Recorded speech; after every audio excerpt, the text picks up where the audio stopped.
क्योंकि विधि गौण है, विधि का महत्व इतना ही है कि सब लोग एक रूपता से करते हैं तो सहजता होती है, किसी को टोकना नहीं पड़ता, बार बार ठीक नहीं कराना पड़ता। नहीं तो आचमन जैसी जो इतनी सरल क्रिया है उसमें भी बताना पड़ता है, दाएं हाथ में लेना जी, कलाई की ओर से पीना जी, आवाज नहीं करना जी, झूठा हाथ सिर पर नहीं ले जाना जी।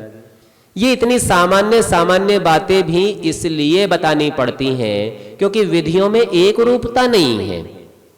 तो विधि का महत्व केवल इसलिए है कि आपको ये सारे संकेत बार बार न करने पड़े, इतने के लिए विधि है। पर यज्ञ महत्वपूर्ण है। और ऋग्वेद आदि भाष्य भूमिका के वेदोक्त विषय विचार में जब यज्ञ के प्रकरण को स्वामी जी समझाते हैं तो कहते हैं यज्ञ यद यद आवश्यकम शास्त्रान्वितम तद तद करणीयम नेतरत। कोई उलझना नहीं है आपको कि जी मीठे चावल बनाने थे उसमें किशमिश डाल दूं क्या, काजू डाल दूं क्या, बादाम डाल दूं क्या, कोई संशय की आवश्यकता नहीं है। आपके पास काजू बादाम किशमिश है, डाल लीजिए, नहीं है तो खाली चावल बना लीजिए। आपके पास में गाय का घृत नहीं है तो अच्छा चलिए भैंस के घृत से कर लेंगे, घृत तो है। तो ये ध्यान रखिए, यज्ञ में प्रयोग की जाने वाली कोई भी विधि गौण है। 4 आदमी नहीं मिल रहे हैं तो 3 मिलके कर लेंगे, 3 नहीं मिल रहे हैं तो 2 कर लेंगे, और 1 ही बच गया घर में और यज्ञ करना है तो ठीक है, एक बार समिधा की, एक बार सामग्री की, एक बार घृत की, क्रम से आहुति दे लूंगा पर यज्ञ अवश्य करूंगा। तो स्वामी जी महाराज का स्पष्ट संकेत है, यज्ञ की विधि भी अगर थोड़ी बहुत ऊपर नीचे होती है तो कोई चिंता नहीं है, यज्ञ प्रधान है, यज्ञ नहीं छोड़ा जा सकता। विधि के साथ ऊंच नीच को सहन कर सकते हैं। विधि साधन है और साध्य था यज्ञ से प्राप्त होने वाला सुख, यज्ञ से प्राप्त होने वाली पर्यावरण शुद्धि। देखो छूट कितनी देते हैं स्वामी जी महाराज। संस्कार विधि में लिखा, बोले शूद्र है, कितना, बोले अनपढ़ है, कितना, बोले कालाक्षर भैंस बराबर है। अब मंत्र क्या पढ़ेगा, मंत्र क्या बोलेगा, तो क्या लिखते हैं, बोले पुरोहित का कर्तव्य है मंत्र पाठ स्वयं कर ले पर सारा कर्म कांड उसी यजमान के हाथ से करावे, क्योंकि जिसने किया लाभ उसका, पुण्य उसका। तो पुरोहित मंत्र इसलिए पढ़े ताकि वेद की रक्षा हो और मंत्रों के अर्थों का ज्ञान होने से कर्म का पता चले, लाभ हो, और उस मूढ़ यजमान को भी कुछ ना कुछ ज्ञान हो जावे। अक्षर नहीं पढ़ा कोई बात नहीं, व्यवहार तो सीख जाए। तो इस प्रकार स्वामी जी महाराज सब विधियों में समझौता स्वीकार कर लेते हैं, लेकिन यज्ञ का त्याग नहीं स्वीकार करते। यज्ञ अवश्य करणीय कर्म है। सामान्य दृष्टांत से देखते हैं, आप जोधपुर में बैठे हैं, दिल्ली जाना है, कैसे जा सकते हैं जी, क्या साधन हो सकता है जी आपका? रेल से जा सकते हैं, बस से भी जा सकते हैं, कार से भी जा सकते हैं, हवाई जहाज से भी जा सकते हैं, साइकिल से भी, पैदल भी, सब साधन है ना। अच्छा कोरोना लगा, लॉकडाउन हो गया, रेल भी बंद, बस भी बंद, विशेष अनुमति मिले तो अपनी गाड़ी से जा सकते थे। सामान्य तौर पर आप रेल से जाना पसंद करेंगे, लंबी यात्रा है जी, कम से कम लेट के ही चले जाएं। लेकिन परिस्थिति वैसी ना हो तो चलो कार से ही चलेंगे, जाते हैं ना जी। आपका दिल्ली जाना अनिवार्य है, आपका लक्ष्य अनिवार्य है, तो आप साधनों से ऊंच नीच स्वीकार कर लेते हैं। रेल नहीं मिलेगी तो बस सही, बस नहीं मिलेगी तो कार सही, कार नहीं मिलेगी तो साइकिल भी सही। पर आप ऐसा कर सकते हैं कि जी जाना तो था दिल्ली, पर चलिए ऐसा करते हैं जोधपुर से दिल्ली की जगह अजमेर चलते हैं, ऐसा करते हैं क्या? आप नहीं करते। तो साध्य से और लक्ष्य से छेड़छाड़ किसी को पसंद नहीं है। साधन यदि बदलता हो तो बदल जाए। तो ठीक इसी प्रकार से यज्ञ करना, परोपकार का काम करना, इससे छेड़छाड़ ऋषि को पसंद नहीं है। उसके साधन में, विधि में, द्रव्य में शीशम ना पलाश की नहीं मिली तो आम की नहीं मिली तो पीपल की, कोई सी भी समिधा ले लेंगे। घृत का मैंने आपको विकल्प बता ही दिया।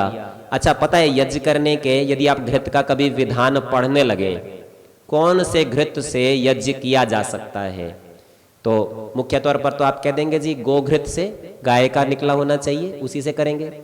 पर आपको पता है विधान कितने बड़े बड़े हैं।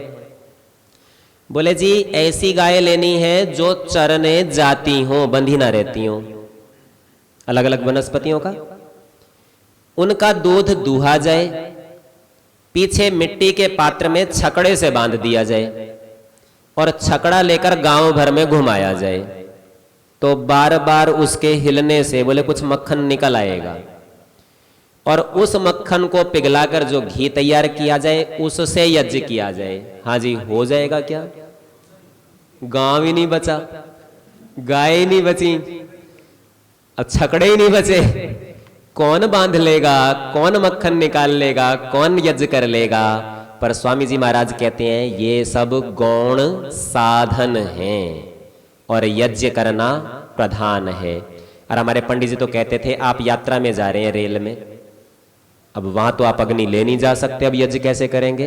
बोले मुंह तो है, मन तो है, मंत्र पाठ तो कर सकते हैं, तो कम से कम यज्ञ की विधि की सारी क्रियाएं मौखिक रूप से और मानसिक रूप से अवश्य कर लीजिए, पर यज्ञ का त्याग नहीं किया जा सकता। और उपनिषदकार कितनी छूट देते हैं, बोले जी मैं तो बहुत गरीब हूं, समिधा है ही नहीं, तो बोले कोई बात नहीं, जल से जल में यज्ञ कर ले, जल का ही कुंड बना, जल की ही समिधा बना, जल को ही सामग्री बना, जल का ही घृत बना, पर आहुति जरूर दे, क्योंकि तेरा छोड़ने का भाव नहीं रहेगा, त्याग का भाव नहीं रहेगा, तो तेरा मस्तिष्क नहीं खुलेगा, मस्तिष्क नहीं खुलेगा तो तू शास्त्र को नहीं समझ सकेगा, और वेद को यदि तूने नहीं समझा तो मुक्ति में कैसे जाएगा, तुझे ईश्वर कैसे मिलेगा? इसलिए यज्ञ तो तुझे जरूर करना है। बोले जी जल भी नहीं है, रेगिस्तान में हूं, बोले कोई बात नहीं, रेत का कुंड बना, रेत की समिधा बना, रेत का घृत ले और रेत से आहुति दे। बोले आकाश में उड़ रहा हूं हवाई जहाज में, रेत भी नहीं है, अब कैसे करूं? तो बोले मन है ना, मन का कुंड बना, मन की समिधा बना, मन का घृत बना, और मन से मन में ही आहुति दे ले, पर यज्ञ नहीं छोड़ना है। तो विषय तो था कौन सा यज्ञ छोड़ने योग्य है, पर शास्त्र का अवलोकन करता हूं तो पता चलता है जिसका नाम यज्ञ हो जाए वह छोड़ने का नहीं है। सबसे अंत में एक बात कहता हूं, समय देख लेना जी मेरा, है भी? हाँ ठीक है, तब तो पर्याप्त समय है। आप लोग संसार में रहते हैं, जीवन यापन तो सब करते हैं ना जी, एक दूसरे से व्यवहार भी सब करते हैं। अच्छा, आपकी संतान आपसे झिड़क के बात करने लगे और आप अपनी संतान से झिड़क के बात करने लगे, आप अपने मित्र से कटुता से बात करने लगे और आपका मित्र आपसे, परिवार के सारे सदस्य एक दूसरे से झगड़े से बात करने लगे, छोटे बड़े सब, कितने दिन आप जी पाएंगे जी? कैसा लगता है जी जीवन कैसा होगा? कितने लोगों की ये इच्छा होगी इस संसार में रहते रहें, बड़ा सुख मिल रहा है, बड़ा आनंद मिल रहा है। तो देखिए यज्ञ शब्द के चाहे जितने भी अर्थ किए जाते हैं, अनेक अर्थ हैं, उसमें से एक अर्थ है शिष्टाचार। यज्ञ का अर्थ ही है शिष्टाचार, और बिना शिष्टाचरण के आप जीवन नहीं व्यतीत कर पाते। तो यूं समझ लीजिए कि यज्ञ के बिना आप जीवित नहीं रह सकते, क्योंकि यज्ञ का अर्थ शिष्टाचार है। कैसे है जी यज्ञ का अर्थ शिष्टाचार? तीन मोटे मोटे अर्थ हम सब सुनते हैं, यज्ञ, देव पूजा, संगतिकरण, दानेशु, ठीक है? अच्छा जी, ये देव पूजा क्या है? जी बिल्कुल ठीक, बहुत सुंदर, स्वाध्याय करने का लाभ है। देव कहते हैं विद्वान को, शतपथ ब्राह्मण बकार कहते हैं विद्वान सो वही देवाहा, जो विद्वान है, जो योग्य है वह देव है। और विद्वान का मात्र इतना मतलब मत समझिए कि शास्त्र रटा हुआ है। स्वामी जी महाराज लिखते हैं, बोले ये शास्त्रों का रटना, आलाप करना, बोले ये विद्या का साधन है, इससे विद्या आ सकती है, पर मात्र रटने से कोई विद्वान नहीं होता। वह विद्या किसी के आचरण में हो तो ऐसे व्यक्ति को विद्वान कहते हैं। और यहां करें विद्वान किसे कहते हैं? बोले देव को। विद्वांसो वै देवा, जो देव है, जिसका आचरण अच्छा है, जो संसार को समझता है, योग्य व्यवहार जानता है, बोले वो देव है, देव की पूजा वो है बड़ा आदमी। तो बड़े आदमी की पूजा क्या होती है जी? उसका आदर सत्कार सम्मान, उसकी आवश्यकताओं की पूर्ति। तो ये बड़े की पूजा है, ये यज्ञ का अर्थ है देव पूजा। अच्छा, केवल इतना है क्या? दूसरा अर्थ है संगतिकरण। अपने मित्र से आपकी संगति होती है ना, दोस्ती होती है ना, ये क्या है? बोले यज्ञ का अर्थ है। बड़े व्यक्ति का आप सम्मान करते हैं और समान वाले के साथ समता का व्यवहार करते हैं, प्रीति का व्यवहार करते हैं, और ऐसे व्यवहार को आप क्या कहते हैं? संगतिकरण। जो व्यक्ति आपकी बात सुन ले और आप उसकी सुन ले। एक मूर्ति पूजक के साथ एक बार चर्चा हुई और वो मेरे से कहता है मैं आपसे दोस्ती नहीं रखता। मैंने कहा क्या बात हुई, नाराजगी क्यों? बोले आप मेरा खंडन करते हो, आप मना करते हो, मूर्ति पूजा नहीं करनी चाहिए। मैंने कहा मैं तो चल जब मिलता हूं, चार लोगों के बीच में बैठता हूं, तब खंडन करता हूं, और तू तो मेरा हर रोज खंडन करता है, एक भी दिन छोड़ता ही नहीं, जाने ही नहीं देता, तू रोज मूर्ति पूजा करता है। मैं तो मुख से करता हूं, तू काम से भी करता है, तू भी तो मेरा खंडन करता है। मैंने तो तेरी दोस्ती नहीं छोड़ी। थोड़ी देर हंसा, कहता है चल ठीक है, दोस्ती तो नहीं छोड़ता। तो आप ध्यान दीजिए, संसार का ये व्यवहार, मैं तो किसी कार्यक्रम में बुलाओगे वहां बोल दूंगा ना, और मूर्ति पूजा करने वाला रोज अपने घर में करता है, रोज मेरा खंडन करता है, पर मैं उसके साथ भी संगतिकरण कर लेता हूं, प्रीति का और स्नेह का व्यवहार नहीं छोड़ता हूं, क्योंकि मैं यज्ञ करता हूं। यज्ञ क्या है? शिष्टाचार है। मैं मेरे सिद्धांतों में दृढ़ हूं, पर मेरे सभी व्यवहारों में उदार हूं। बुरे से बुरे व्यक्ति को भी मैं स्वीकार कर सकता हूं, क्योंकि वेद का आदेश है जब तक उसकी बुराई को दूर नहीं कर लूंगा और उसको अपना मित्र नहीं बना लूंगा। आप पता है इस बात को प्रतिदिन 6 बार सुबह और 6 बार शाम को बोलते हैं। कहां बोलते हैं जी, याद है? यो अस्मान द्वेष्टि यम च वयम द्युष्मा तम वो जम्भे दद्मः। जो हमसे द्वेष करता है और जिससे हम द्वेष करते हैं, उसकी उस बुराई को हे परमेश्वर तेरी न्याय व्यवस्था से नष्ट कर देते हैं, और बुराई को नष्ट करके उसे अपना मित्र बना लेते हैं। मनसा परिक्रमा के इन 6 मंत्रों में प्रातः काल और सायकाल आप 12 बार यही प्रार्थना करते हैं, और इस प्रार्थना के कारण ये ब्रह्म यज्ञ बन जाता है। संगतिकरण का व्यवहार आपको सिखा देता है। बड़ों की चर्चा हो गई देव पूजा से, बराबर वालों की चर्चा हो गई संगतिकरण से, छोटे तो भी रह गए। परिस्थितियां तो 3 ही है ना। समाज में आपसे बड़ा होता है व्यक्ति, आपके बराबर होता है या छोटा, तो उसके लिए कहा दान अर्थात देना, अपने से छोटे को सुरक्षा देना, प्रेम देना, स्नेह देना, उसकी आवश्यकताओं की पूर्ति करना, ये छोटे के प्रति किया जाने वाला शिष्टाचार है। तो तीनों स्तरों के व्यक्तियों के साथ आप जो व्यवहार करते हैं उसे शिष्टाचार कहते हैं, और यह शिष्टाचार ही यज्ञ होता है। तो इस संसार में यज्ञ किसी के लिए भी छोड़ने योग्य नहीं है, पर इसकी विधि यदि बिगड़ जाए, आप बड़े का सम्मान न करें तो यज्ञ ही नहीं हुआ, समान वाले से स्नेह न करें तो यज्ञ नहीं हुआ, और छोटे की रक्षा नहीं की तो यज्ञ नहीं हुआ। तो यज्ञ का न होना भी यदि यज्ञ नाम से कहा जा सकता है तो वह यज्ञ छोड़ा जा सकता है। पर अपने को समझ में आया संसार का संपूर्ण व्यवहार एक यज्ञ है। एक चर्चा और बड़ी करते हैं। पिछली बार जब मैं जोधपुर में आया था तो यहां पर सिरोही के राजा आए थे, हमारे यहाँ यज्ञशाला में उपस्थित हुए। स्मृति भवन न्यास में यज्ञ करके उन्होंने अनेक प्रकार के प्रश्न किए, अपनी समझ से उत्तर भी दिए। सब प्रश्नों से बड़े संतुष्ट रहे। फिर उनको लगा कहीं तो फंसाना चाहिए, वे बेचारे पौराणिक हैं। तो कहते हैं, बोले जी मैंने ऐसा सुना है यज्ञ करने से वृष्टि होती है, आपके यज्ञ से तो बारिश नहीं हुई, तो आपका यज्ञ बेकार है। क्या लगता है जी, आप भी तो सुनते हैं ना यज्ञ से वृष्टि होती है, और आपने किया 2 दिन हो गए आपको करते हुए, पर बारिश तो नहीं हुई ना, धूप निकली हुई है, खिली हुई। तो क्या लगता है यज्ञ से बारिश होती है या नहीं?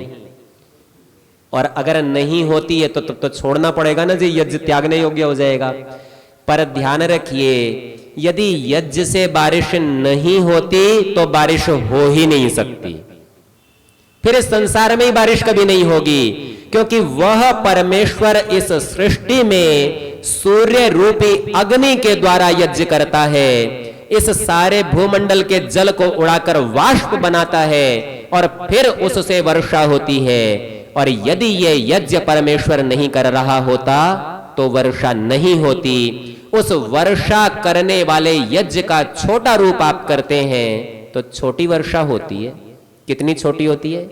थोड़ा सा वातावरण में आपके यहाँ का जल उड़ता है, इतना थोड़ा सा बादल बनता है, आप कहते हैं कुछ नमी सी है, वर्षा तो नहीं है ना, पर जल तो है। तो ये ध्यान रखिए, यदि आपके यज्ञ से वर्षा नहीं हो सकती तो फिर वर्षा हो ही नहीं सकती। वर्षा करने लायक यज्ञ आप कर देंगे तो वर्षा अवश्य होगी।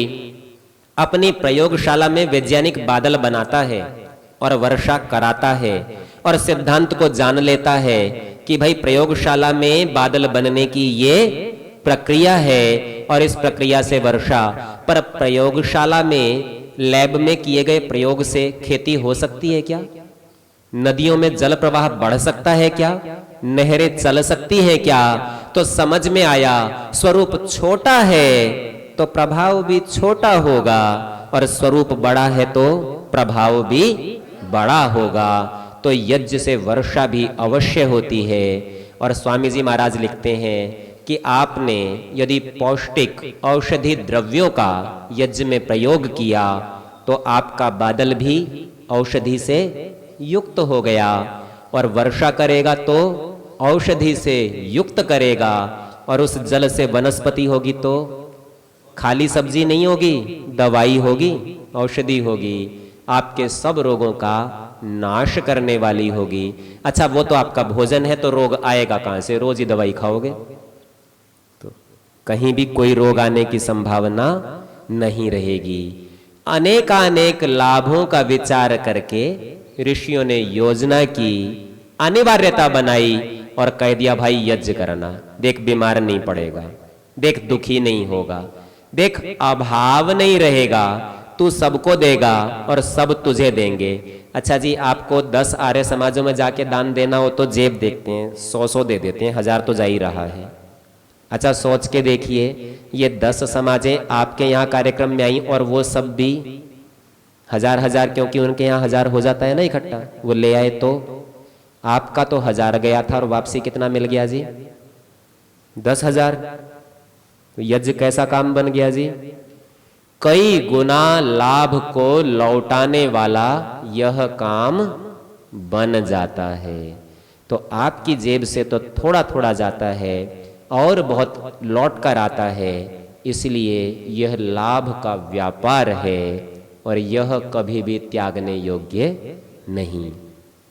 जितना आप इसकी अनिवार्यता को समझते जाएंगे, उतना आप इससे जुड़ते जाएंगे, उतना आप इसके लाभ में आते जाएंगे। और जो मन में ये थोड़ा भी भय हो ना कि ये गलती हो गई, इससे नुकसान हो जाएगा, मेरे को तो उच्चारण आता नहीं है, मैं तो गलत बोल दूंगा तो पाप लग जाएगा, तो स्वामी जी ने सबसे छुट्टी करा दी। यज्ञ प्रधान है, साधन गौण है, ऊंच नीच स्वीकार कर ली जाएगी, पर यज्ञ को नहीं छोड़ना है। आप लोगों ने ध्यान से सुना, विषय की कुछ स्पष्टता हो गई होगी, तो आप सबका बहुत धन्यवाद।